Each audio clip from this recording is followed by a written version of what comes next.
Hello दोस्तों, good morning. हम UPPCS prelim 2023 के लिए टेस्ट सीरीज कर रहे हैं। अब तक हमने 9 टेस्ट कंप्लीट कर चुके हैं। 10 को भी हम 50 क्वेश्चन कंप्लीट कर चुके हैं। आज हम 51 क्वेश्चन से शुरू करेंगे। चलिए शुरू करते हैं। निम्नलिखित में से कौन उच्च धातु संचयी पौधा है? अगर हम उच्च धातु संचयी पौधे की बात करें तो वो होते हैं जो कैडमियम, आर्सेनिक, लेड, पारा आदि प्रदूषक भारी धातुओं को अपने अंदर संचित करके क्या करते हैं? प्रदूषण को कम करते हैं। और ये कितना संचय कर लेते हैं? ये अपने ऊतकों में 10 से 100 गुना तक संचय करने की क्षमता रखते हैं। ठीक है, ऐसे पौधों को क्या कहा जाता है? उच्च धातु संचयी पौधा। इनमें से देख लेते हैं कौन कौन सा। ब्रेसिका जंसिया, बिल्कुल ठीक है। सनफ्लायर भी है, और हाइड्रिला वर्टिसिलेटा ये भी है। तो 3 ऑप्शन ठीक है। डी ऑप्शन इसका करेक्ट है। नेक्स्ट क्वेश्चन देखते हैं। लघुत्तम वर्धन काल का जीवोम है। तो लघुत्तम वर्धन काल का जीवोम होगा टुंड्रा। टुंडों का जो वर्धन काल होता है वो अति लघु होता है। अगर इसकी अवधि की बात करें तो ये कितना होता है? 50 दिन से भी कम होता है। अगर इस बायोम के विस्तार की बात करें तो ये ध्रुवीय क्षेत्रों में पाया जाता है, जहाँ वर्ष भर क्या होता है? सूर्यताप, सूर्य प्रकाश दोनों का अभाव रहता है। इसी कारण क्या होता है? वनस्पति का भी विकास नहीं हो पाता, मतलब न्यूनतम रहता है। ठीक है, तो इसका सही आंसर हो जाएगा option number A, tundra. Next question देखते हैं। निम्नलिखित कथनों में से कौन सा सत्य है? नगोया प्रोटोकॉल 12 अक्टूबर 2012 को प्रभाव में आया। अगर बात करें नगोया प्रोटोकॉल की, ये 24 अक्टूबर 2010 को नगोया, जो कि नगोया कहाँ है? जापान में, संयुक्त राष्ट्र के जेनेटिक संसाधनों की भागीदारी पर एक समझौता किया। तो क्या हुआ इस सम्मेलन में? क्या आईची लक्ष्य तक की घोषणा की गई। ये प्रोटोकॉल कब से प्रभावी हुआ? ये प्रोटोकॉल हुआ 12 अक्टूबर 2014 को। क्योंकि ये देखो 2012 दे दिया, ये एलिमिनेट करना होता कि हमें ध्यान रह जाता 12 अक्टूबर, लेकिन ध्यान रखना है 2014। ठीक है, प्रभाव कब से हुआ? 2014 से। और कब समझौता भागीदारी कब हुआ? 24 अक्टूबर 2010 को। तो इस संधि के अनुसार क्या हुआ? 17% भू क्षेत्र और 10% समुद्री क्षेत्र की सुरक्षा करनी है, ताकि क्या है? जैव विविधता का विस्तार हो सके। तो ये ऑप्शन क्या हो जाएगा? ये ऑप्शन गलत हो जाएगा। अगला क्वेश्चन, अगला ऑप्शन पढ़ते हैं। यह आनुवांशिकी संसाधनों को प्राप्त करने एवं उनसे मिले लाभों को समुचित एवं निष्पक्ष बंटवारे से संबंधित है। तो ये आनुवांशिक से है, आनुवांशिक संसाधन। ठीक है, तो बी ऑप्शन, दूसरा ऑप्शन सही हो जाएगा। तो इन्होंने क्या कहा? सत्य है, तो बी ऑप्शन इसका करेक्ट हो जाएगा। अगला क्वेश्चन देखते हैं। निम्नलिखित में से कौन सा एक राष्ट्रीय जलवायु कार्य योजना का हिस्सा नहीं है? अगर राष्ट्रीय जलवायु कार्य योजना की बात करें तो ये कब हुआ था? ये हुआ था जून 2008 को। इसमें क्या है? 8 राष्ट्रीय मिशन को किया गया था। उसमें कौन कौन से एक बार देख लेते हैं जल्दी से। राष्ट्रीय सौर मिशन, ठीक है, राष्ट्रीय जल मिशन, सतत कृषि, राष्ट्रीय सतत कृषि मिशन, राष्ट्रीय हरित भारत मिशन, राष्ट्रीय संवर्धित ऊर्जा मिशन, सतत पर्यावरण मिशन, हिमालय प्रणाली परिरक्षण मिशन और राष्ट्रीय जलवायु परिवर्तन कार्यनीति मिशन। तो इसमें राष्ट्रीय हिमालय प्रणाली परिरक्षण मिशन बिल्कुल है, सतत कृषि है, पर्यावास है, और आणविक मिशन नहीं है। तो डी ऑप्शन इसका करेक्ट हो जाएगा। तो ये 8 के 8 मिशन बिल्कुल ध्यान रखने हैं, क्योंकि ये बहुत इंपॉर्टेंट भी है। तो कब हुआ था ये? NAPCC बोलते हैं इसे। ठीक है, और ये कब हुआ था? जून 2008 में। 8 मिशन। सौर मिलेगा तो पसीना आएगा, तो जल को याद रख लो। जल से कृषि होगी, कृषि से हरित भारत बनेगा, फिर हरित भारत बनेगा तो एनर्जी मिलेगी, फिर पर्यावरण भी मिलेगा, फिर हिमालय की परिप्रणाली परीक्षण होगा, फिर जलवायु परिवर्तन की कार्यनीति का ज्ञान होगा। ठीक है, अगला क्वेश्चन देखते हैं। अभिष्ट राष्ट्रीय निर्धारित अंशदान का संबंध किनसे है? अगर राष्ट्रीय निर्धारित अंशदान की बात करें तो ये क्या है, जलवायु परिवर्तन से संबंधित है। क्योंकि क्या है, ये जलवायु परिवर्तन से संबंधित का सामना करने के लिए विभिन्न देशों की क्या है, ये कार्य योजना बनाई गई थी। इसमें क्या है, UNFCCC को क्या हुआ, को सौंपे गए UNCD के तहत भारत ने अनेक घोषणाएं की थी। और ये INCD तो भारत के INCD लक्ष्यों में क्या है, वन एवं वृक्ष लगाकर, ठीक है, कार्बन सिंक को बढ़ावा देना है, प्रदूषण को उपशमन करना है और नवीकरणीय जल ऊर्जा को बढ़ावा देना है और ऊर्जा दक्षता को बढ़ाना है। ये सिंपल बात की गई है। अगर निर्धारित अंशदान राशि की बात करें तो जलवायु परिवर्तन से UNFCCC की घोषणा क्या, INCD के थ्रू ही जो बनने की वन और वृक्ष से रिलेटेड है और कार्बन सिंक मतलब नॉर्मली प्रदूषण से रिलेटेड चीज़ें की गई हैं। ठीक है, अगला क्वेश्चन देखते हैं। प्राकृतिक स्रोतों से वैश्विक मीथेन ऊर्जा का सर्वाधिक भाग किससे प्राप्त होता है? तो ये प्राप्त होता है आर्द्र भूमियों से। ठीक है, मीथेन को क्या कहते हैं, मार्स भी कहते हैं। यह एक हरित गैस है, ग्रीन हाउस गैस भी बोला जाता है, जो कि वायु प्रदूषण करती है। प्राकृतिक स्रोतों से वैश्विक मीथेन का उत्सर्जन कितना होता है, सबसे ज़्यादा होता है। इसमें 76% भाग आर्द्र भूमि से ही उत्सर्जन होता है, प्राकृतिक में आर्द्र भूमि से। ठीक है, अगला क्वेश्चन देखते हैं, क्योंकि इन्होंने क्या क्वेश्चन यहाँ प्राकृतिक से ही पूछा था। ठीक है, अगला क्वेश्चन देखते हैं। सूची 1 को सूची 2 से सम्मिलित करना है। राष्ट्रीय उद्यान और राज्य की बात की है तो अंशी कहाँ का, बिल्कुल कर्नाटक का है। इंद्रावती छत्तीसगढ़ और गुगामल महाराष्ट्र, नमेरी असम। 3, 4, 1, 2 बस ये ऑप्शन इसका करेक्ट है। बिल्कुल ध्यान रखना, अंशी महाराष्ट्र, इंद्रावती छत्तीसगढ़, गुगामल हमारे महाराष्ट्र और नमेरी असम। ठीक है, अगला क्वेश्चन देखते हैं। निम्नलिखित युगों में से कौन सा एक सही सम्मिलित नहीं है? अगर झील और स्थान की बात कर रहे हैं, सूर सरोवर आगरा में है, यूपी बेस्ड क्वेश्चन है। सूर सरोवर झील कहाँ पर है, आगरा में। सूरताल झील है बलिया में, ये भी ठीक है। बड़ा ताल महोबा में नहीं है, ये है शाहजहाँपुर में। और ये गोखुर झील है, तो सी ऑप्शन का सही हो जाएगा, चित्तौरा झील बहराइच में। ठीक है, ये छोटी छोटी चीज़ें हैं और जल्दी जल्दी इन्हें फैक्ट को याद कर लीजिए क्योंकि क्वेश्चन बहुत करीब है पेपर। ठीक है, आज शायद ये भी बता दिया है कि ऑप्शनल हट चुका है, बाकी नोटिफिकेशन आने के बाद ही कंफर्म होगा।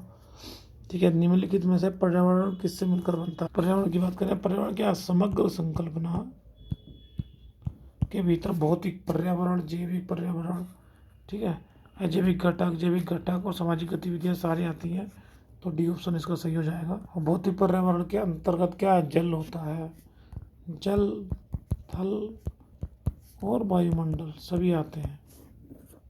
और अगर जैविक पर्यावरण की बात करें तो उसमें क्या होता है, उसमें प्राणी होते हैं, प्राणी समूह और वनस्पति आती हैं। ठीक है, भौतिक में ये और जैविक में ये। और सामाजिक पर्यावरण की बात करें तो उसमें मानवों का रहन सहन, ठीक है, वो परस्पर समागम और उसके पर्यावरण पर जो प्रभाव पड़ता है वो। ठीक, अगला क्वेश्चन देखते हैं। निम्नलिखित में से कौन सा एकदम सही नहीं है? सही नहीं की बात की है तो ग्रेट हिमालयन कहाँ है, ये हिमाचल प्रदेश में। पेरियार कहाँ है, केरल में। हेमिस तो जम्मू कश्मीर में। ठीक है, सबसे बड़ा उद्यान हेमिस। और फोसिल कहाँ है, मध्य प्रदेश। तो सी ऑप्शन इसका करेक्ट हो जाएगा। अगला क्वेश्चन देखते हैं। कोले आर्द्रभूमि का संबंध निम्नलिखित से किस राज्य से है? तमिलनाडु, आंध्र प्रदेश, कर्नाटक, केरल। तो इसका संबंध है केरल से। यह राज्य का लगभग 40% चावल की आवश्यकता की पूर्ति करता है और यह रामसर स्थल है, यह प्रवासी पक्षियों के लिए भी प्रसिद्ध है।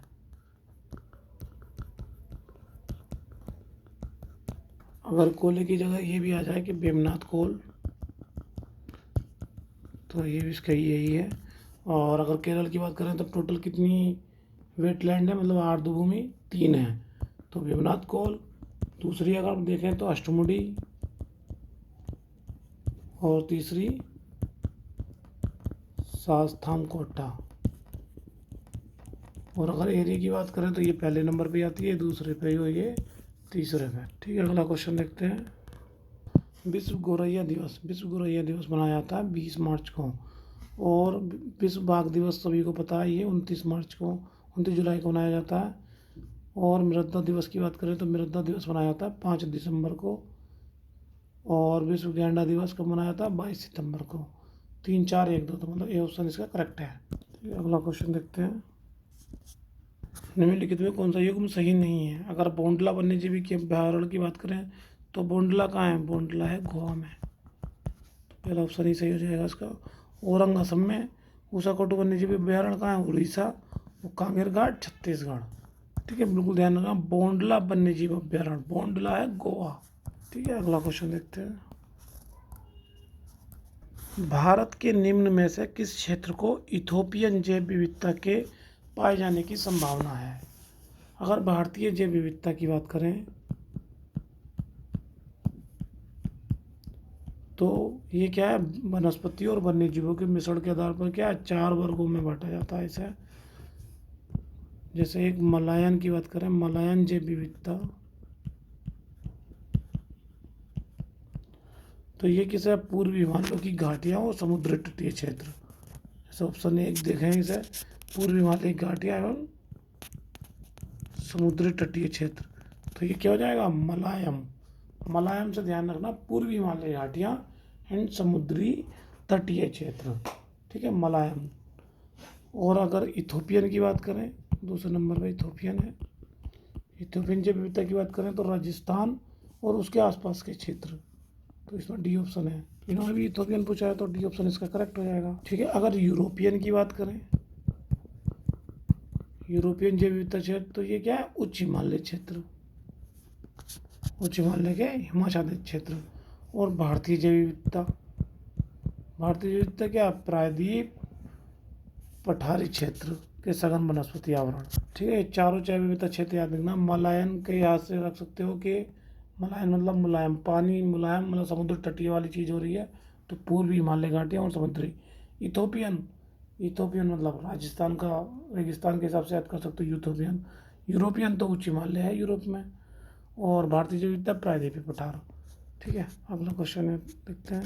निम्नलिखित में कौन सा एक सही नहीं है? ग्रीन पीस की बात करें तो ये एम्स्टर्डम नीदरलैंड बिल्कुल सही है। एमनेस्टी इंटरनेशनल लंदन में है, ये न्यूयॉर्क में नहीं है, लंदन इंग्लैंड में है, तो बी ऑप्शन इसका सही हो जाएगा। आईपीसीसी की बात करें तो ये जेनेवा स्विट्जरलैंड बिल्कुल ठीक है। World wide fund for nature ये इंग्लैंड में है।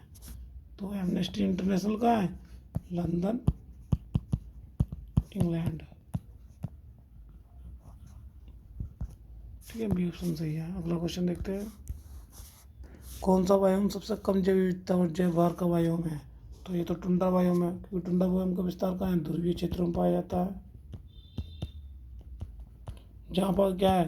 सूर्य ताप और प्रकाश का भी अभाव रहता है, जिस कारण क्या वर्षा भी ना के बराबर होती है। और तथा परमाफ्रोस्ट आदि कारकों से क्या होता है? ये बायोम में प्राथमिक उत्पादन आदि न्यून होती है। अगर परमाफ्रोस्ट, ये भी क्वेश्चन आता है, परमाफ्रोस्ट क्या है? परमाफ्रोस्ट क्या है? जो कम से कम 2 वर्षों तक हिमाकृत धरातल पर जो परत जम जाती है उसे परमाफ्रोस्ट कहते हैं। ठीक है, अगला क्वेश्चन देखते हैं। निम्न पहाड़ियों में से वेलिकोंडा समूह किसका एक संरचनात्मक हिस्सा है? अगर वेलिकोंडा रेंज या वेलिकोंडा हिल्स क्या है? एक निचली पर्वत श्रृंखला है, जो कहाँ है? ये पूर्वी घाट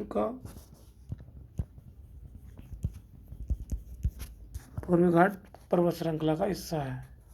और अगर वेलिकोंडा रेंज में कौन कौन सा था? आंध्र प्रदेश राज्य के जो दक्षिणी और पूर्वी इलाका है वो स्थित है। तो जैसे यहाँ ले रखा है कि संरचना किसका हिस्सा है, तो ये पूर्वी घाट का होगा, क्योंकि निचली पर्वत श्रृंखला पूर्वी घाट संबंधित है और आंध्र प्रदेश राज्य के दक्षिणी पूर्वी राज्य में स्थित है। सौर विकिरण की सबसे महत्वपूर्ण भूमिका है ये होती है जल चक्र में। जल चक्र में सौर विकिरण की महत्वपूर्ण भूमिका है। सौर विकिरण जल चक्र को परिचालित करता है। ठीक है, अगर एनर्जी होगी तो क्या करेगा? सौर ऊर्जा जल को क्या है? वाष्पीकृत करेगा। सौर विकिरण द्वारा क्या है? द्रव जो बर्फ का जल है, बर्फ को जल में द्रवीकरण करेगा। जल चक्र हाइड्रोपियस में जल की विभिन्न गतिविधियों को दर्शाता है। तो महत्वपूर्ण भूमिका किसमें निभाता है? जल चक्र में। निम्नलिखित में से किस एक का प्रयोग हरित ईंधन के रूप में किया जाता है? पेट्रोल में नहीं किया जाता, डीजल में नहीं किया जाता, कोयले में नहीं किया जाता, एथेनॉल में किया जाता है। एथेनॉल क्या है? ये प्रसिद्ध एल्कोहल है और इसे एथिल एल्कोहल भी कहते हैं, जिसका फॉर्मूला क्या होता है? C2H5OH। इसका प्रयोग हरित ईंधन में किया जाता है। इसके निर्माण करने के लिए क्या शक्कर में पदार्थ, जैसे स्टार्च में पदार्थ भी बोल सकते हैं, जैसे गन्ने की खेती द्वारा मक्का वाला बायोएथेनॉल से प्राप्ति की जाती है इसकी। ठीक है, अगला क्वेश्चन देखते हैं। निम्नलिखित में से कौन सा एक असत्य है? जैव उपचार पारिस्थितिकी तंत्र की पुनर्स्थापना करने में सक्षम है। सूक्ष्म जीवों की, अगर बात करें सूक्ष्म जीवों के प्रयोग द्वारा पर्यावरण से विषैले प्रदूषक के पदार्थों का निष्कासन करता है। क्या हम कर रहे हैं? हम सूक्ष्म जीवों का प्रयोग कर रहे हैं, जिससे पर्यावरण से क्या विषैले पदार्थ निकलकर निष्कासन की क्रिया कराएगी जैव उपचार। ये पारिस्थितिक तंत्र में क्या करेगा? पुनर्स्थापना करने का सक्षम है। और दूसरा ऑप्शन तो ये सही हो जाएगा। कंपोस्टिंग एक स्वस्थानीय जैव उपचार का तकनीक है। तो ये स्वस्थानीय नहीं है, ये बाह्य स्थानीय जैव उपचार तकनीक है। इसमें क्या होता है? इसमें कृषि अपशिष्ट को मिश्रित करने के बाद क्या सूक्ष्म जीवों में वृद्धि की जाती है। ठीक है, तो इन्होंने पूछा है असत्य कथन कौन सा है? तो असत्य कथन दूसरा है, तो ऑप्शन नंबर बी ठीक है इसका। कीटभक्षी पौधे उन स्थानों पर पाए जाते हैं जहां भूमि में कमी होती है। तो किसकी कमी होती है? नाइट्रोजन की। इस कमी को पूरा करने के लिए कीटभक्षी पौधे क्या करते हैं? छोटे छोटे कीट पतंगों को मारकर नाइट्रोजन युक्त पदार्थ ग्रहण करते हैं। इनमें हरी पत्तियां पाई जाती हैं और ये वो अपना भोजन क्या स्वयं बनाते हैं। जैसे अगर एग्जाम्पल की बात करें तो यूट्रिकुलेरिया, ड्रोसेरा, नेपेंथिस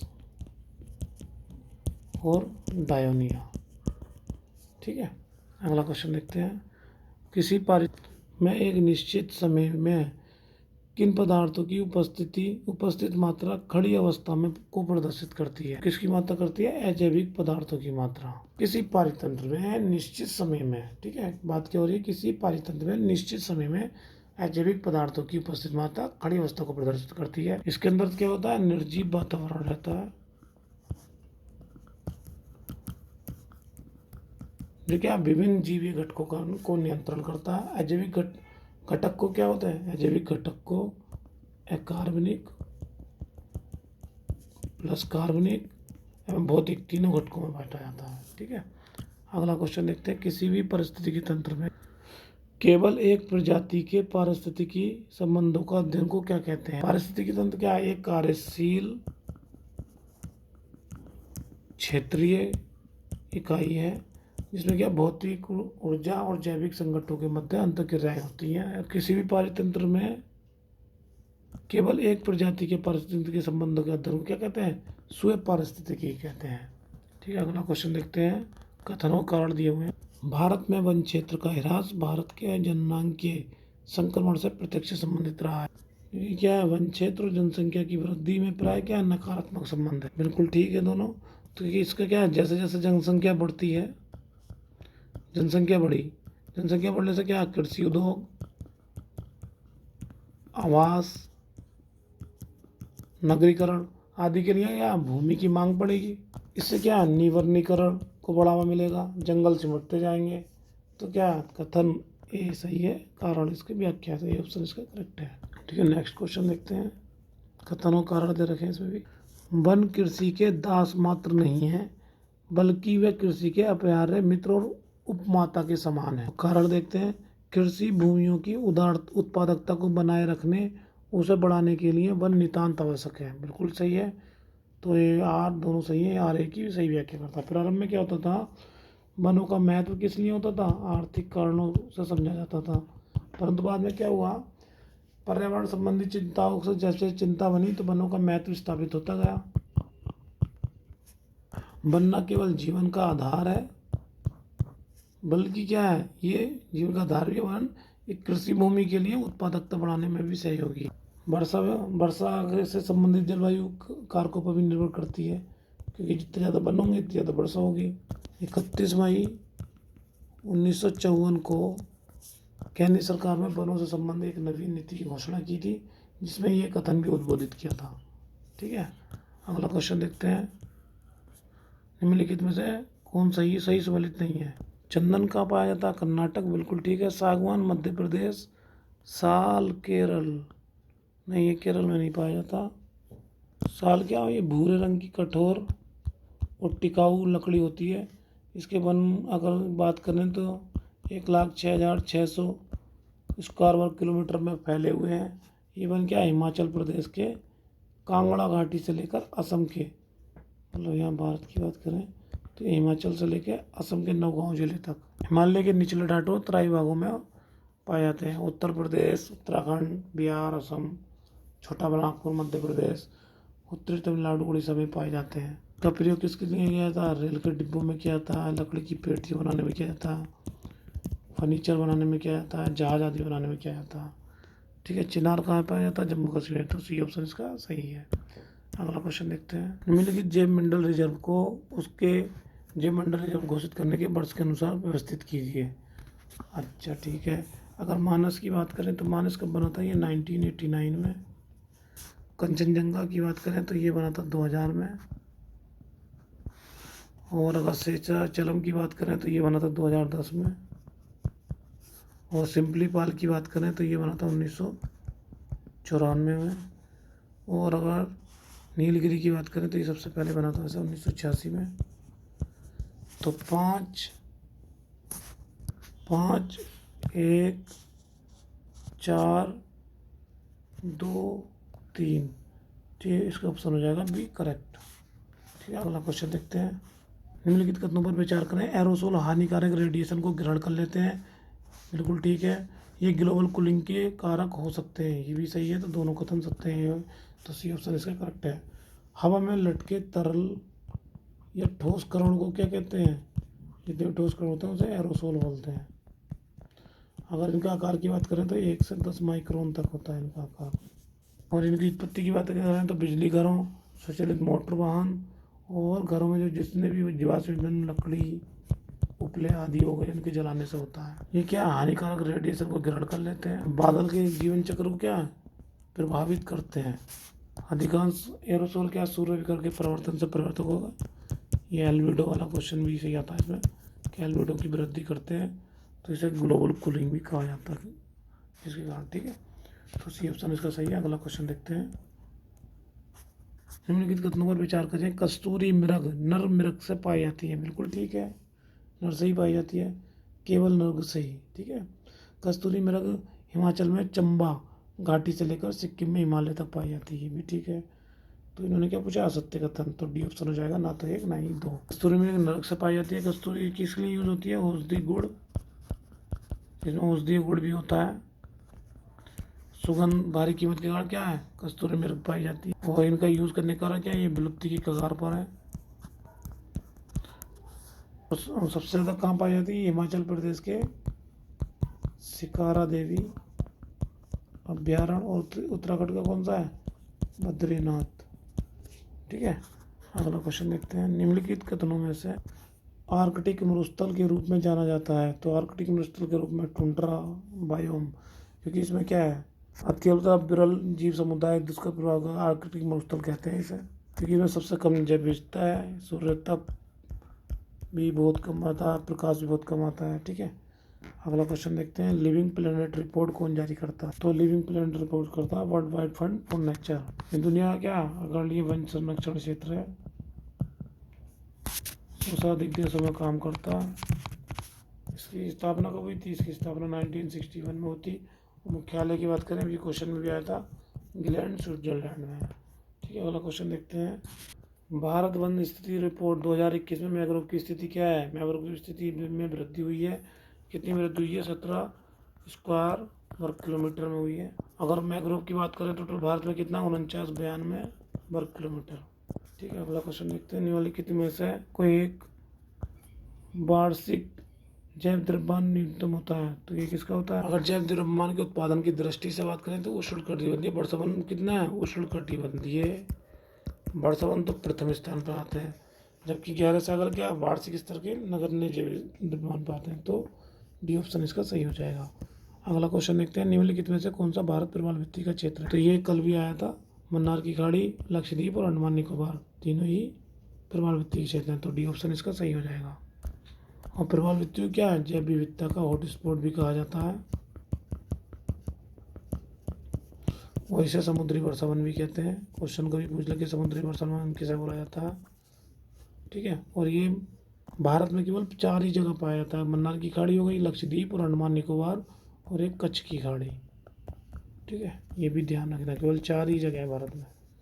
अगला क्वेश्चन देखते हैं, भारत में प्रथम वन नीति कब अपनाई गई? तो ये अपनाई गई थी 19 अक्टूबर 1894।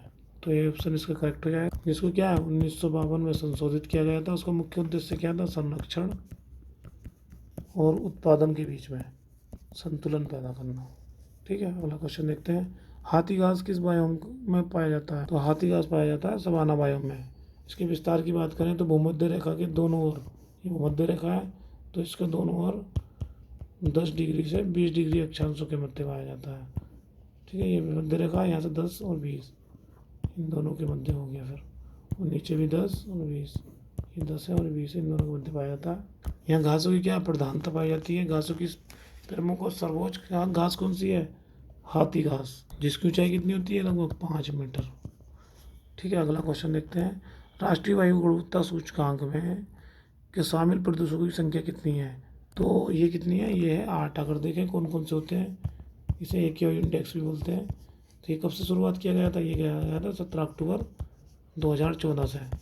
8 प्रदूषक सूचकांक है, जिसमें कौन कौन से हैं सीधे याद करिए, PM10 और PM25 2.5 सॉरी, और नाइट्रोजन के ऑक्साइड, सल्फर डाइऑक्साइड, ओजोन हो गई, और कार्बन मोनोऑक्साइड, अमोनिया और लेड, ठीक है। टोटल 8 हो गए हैं। इसमें देखिए कार्बन मोनोऑक्साइड है, कार्बन डाइऑक्साइड नहीं है। क्वेश्चन ये भी आता है कि कार्बन डाइऑक्साइड का ऑप्शन देखे कि ये भी है क्या, ठीक है। ध्यान रखना, PM10 25 nitrogen oxide, sulphur dioxide, ozone, carbon monoxide, ammonia और लेड। ये सूचकांक क्या शहरी क्षेत्रों में वायु प्रदूषण के स्तरों को बताने के लिए किया था, ठीक है। अगला क्वेश्चन देखते हैं, कैंटरबरी घास का मैदान पाया जाता है? तो ये पाया जाता है न्यूजीलैंड। दक्षिण अफ्रीका की बात करें तो इसमें क्या पाया जाता है? इसमें पाया जाता है वेल्ड। हंगरी की बात करें तो पुस्टाज। अर्जेंटीना की बात करें तो ये कौन सा पाया जाता है? पंपास। और कैंटरबरी न्यूजीलैंड में हो गया। ऑस्ट्रेलिया की बात करें तो डाउन्स है, ब्राज़ील में कैंपोज है, ठीक है। इसका सही ऑप्शन हो जाएगा बी।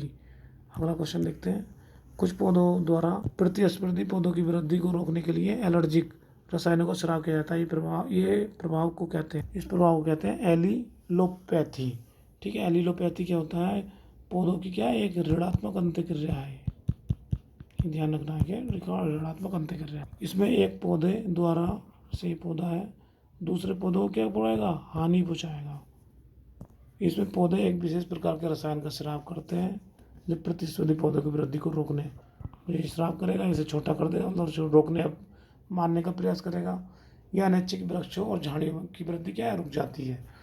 तो ये क्या है? एलोपैथी, ठीक है। अगला क्वेश्चन देखते हैं, निम्नलिखित में किस परितंत्र की औसत नेट प्राथमिकता उत्पादकता निम्नतम है? तो इसमें है खुले सागर की, क्योंकि नेट प्राथमिक उत्पादकता की बात करें तो वो क्या है? सकल प्राथमिक उत्पादकता माइनस कोशिकीय शोषण में व्यय ऊर्जा, ठीक है। तो इसमें क्या खुले सागर का सबसे कम है। अगर चले ज्वारनमुद्ध की बात करें तो इसमें कितना है? इसमें है 1500, नापा जाता है ग्राम प्रति मीटर स्क्वायर प्रति वर्ष, ठीक है। और घास क्षेत्र की बात करें तो इसमें 600 है इसका। खुले सागर की बात करें तो इसका 125 है। और अगर इसकी बात करें टुंड्रा और अल्पलाइन क्षेत्र, इसका है 140। तो सबसे कम किसका हो गया? खुले क्षेत्र का। और अगर सर्वाधिक उत्पादकता की बात करें तो अभी क्वेश्चन में भी आया था, ये उष्णकटिबंधीय वर्षावन में पाई जाती है, ठीक है। अगला क्वेश्चन देखते हैं, निम्नलिखित कथनों पर में से विचार कीजिए। खाद्य जल की विविधता में वृद्धि से पारिस्थितिकी तंत्र में स्थिरता में कमी आती है। नहीं, स्थिरता में कमी नहीं आती है, स्थिरता में वृद्धि आती है। क्योंकि क्या होता है, पारिस्थितिक तंत्र में ऊर्जा का प्रवाह क्या वैकल्पिक मार्ग मिल जाते हैं।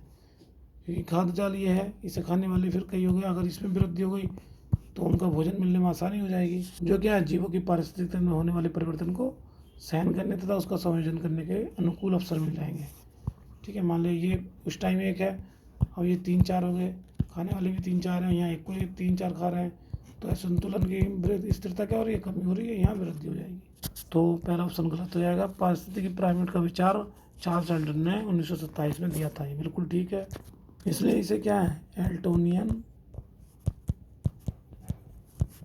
एल्टोनियन पिरामिड भी कहते हैं। ठीक है, और इस परिस्थिति में क्या 3 प्रकार के पिरामिड पाए जाते हैं, संख्या,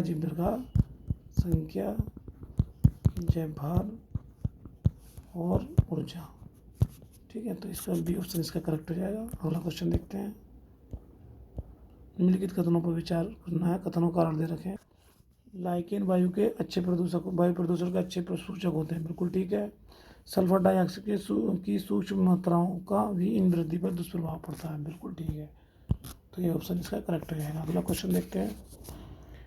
पानी में घरेलू आपूर्ति हेतु आर्सेनिक तत्व की अधिकतम अनुमन्य मात्रा कितनी होनी चाहिए, तो ये होनी चाहिए बी 0.050 मिलीग्राम प्रति लीटर।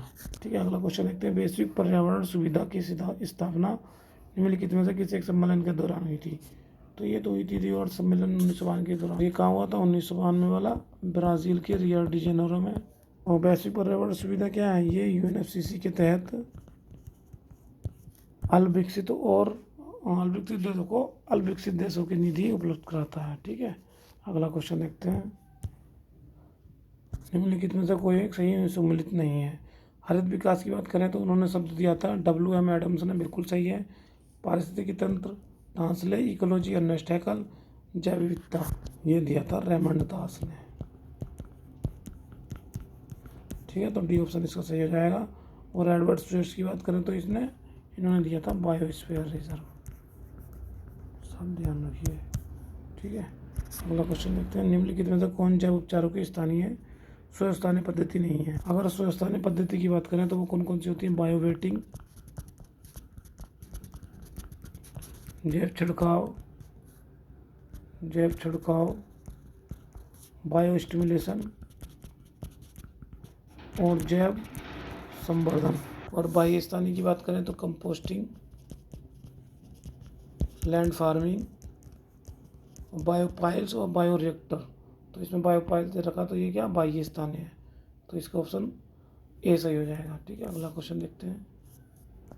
वर्ष 1958 में नागपुर में स्थापित किया गया राष्ट्रीय पर्यावरण अभियांत्रिकी संस्थान किस मंत्रालय के अधीन आता है, तो ये आता है साइंस एंड टेक्नोलॉजी के। इसकी स्थापना का मुख्य उद्देश्य क्या था, इसकी मुख्य उद्देश्य था water supply, sewerage plan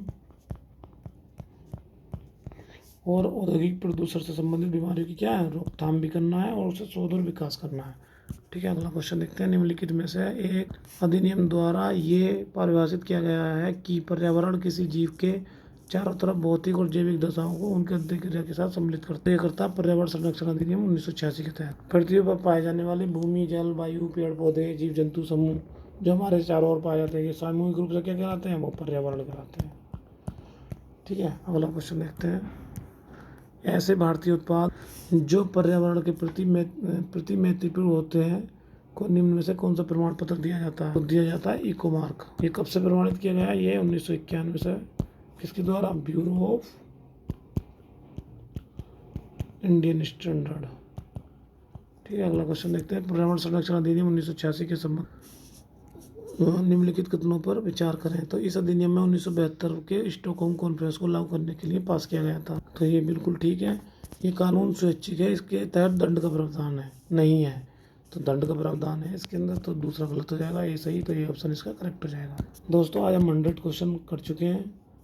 next video में फिर मिलते हैं 50 क्वेश्चन के साथ। धन्यवाद।